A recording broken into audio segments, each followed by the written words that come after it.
Hi, welcome back.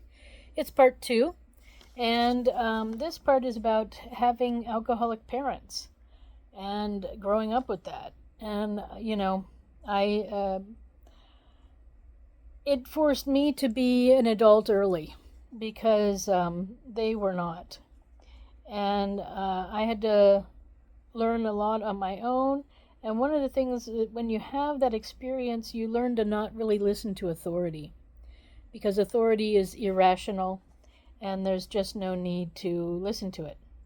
So, also watching them, I realized that it was best to stay away from drugs and alcohol.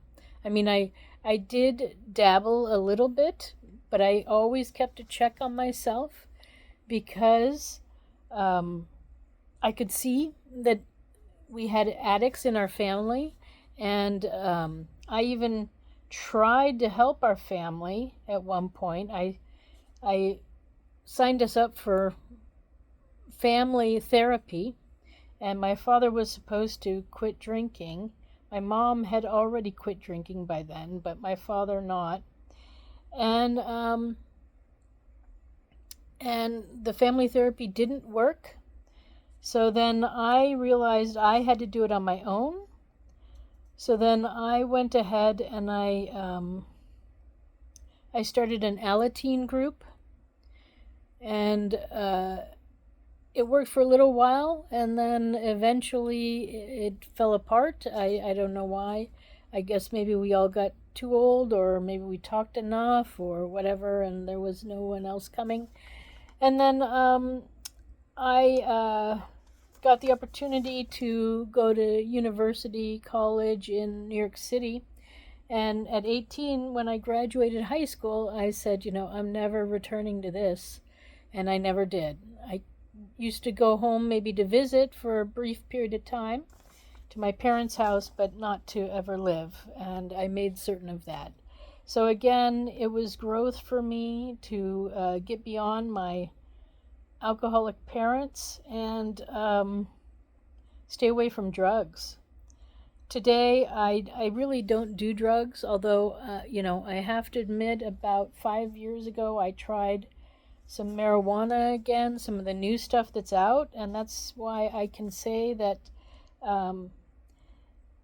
what happens, this new strand that they have, either on your first or your second, or maybe on both, it makes you paralyzed, and it paralyzes you for about 6 hours. And that's a problem because this is why sometimes we hear about stories of people freezing to death outside because they go outside to smoke some marijuana and maybe they're not used to it, so it's like their first or second time, and then they become paralyzed. And you really cannot move for about 4 hours. Then you can start moving just a little bit, but you don't get full movement back until 6 hours later. So I'm warning you that this is out there, first off. And this is sort of how I use uh, drugs, or I don't know what you want to call it, is for the good. So I will say that, as a kid, I smoked a couple of times. I don't know how many. I wasn't a big smoker whatsoever of marijuana or pot or whatever you want to call it.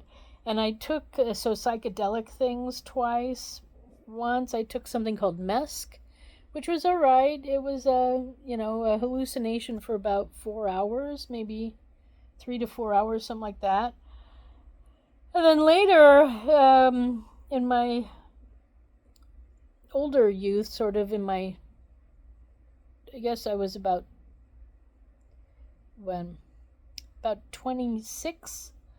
I did some mushrooms once, and that was a bit much. That was 12 hours of hallucinations. And, I after about 6 hours, I was like done, but it wouldn't stop. So, if you're going to do mushrooms, just beware. It's a long thing, and you can't shut it off. So, I would recommend mesk over mushrooms, but that's just me. I don't like to spend 12 hours being intoxicated in that way, incapable of having a real conversation.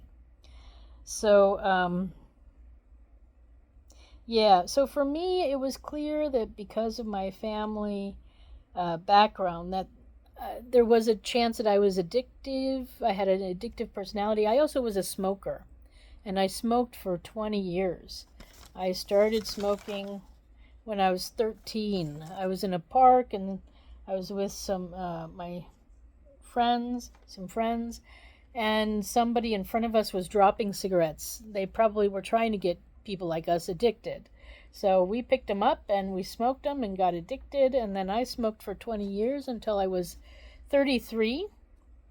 And I gave that up because it was time to start preparing for becoming a mother.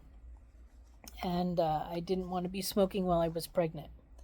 And I had stopped smoking in between for a good amount of time. I'm going to say almost 5 years, too. There was an in-between. So technically, I only smoked for like 15 years because there was an in-between time where I didn't smoke.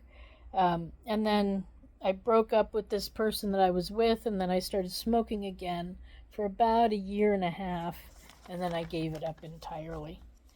And okay, not entirely. I smoked again once about 10 years later, and I only had like 4 or 5 cigarettes.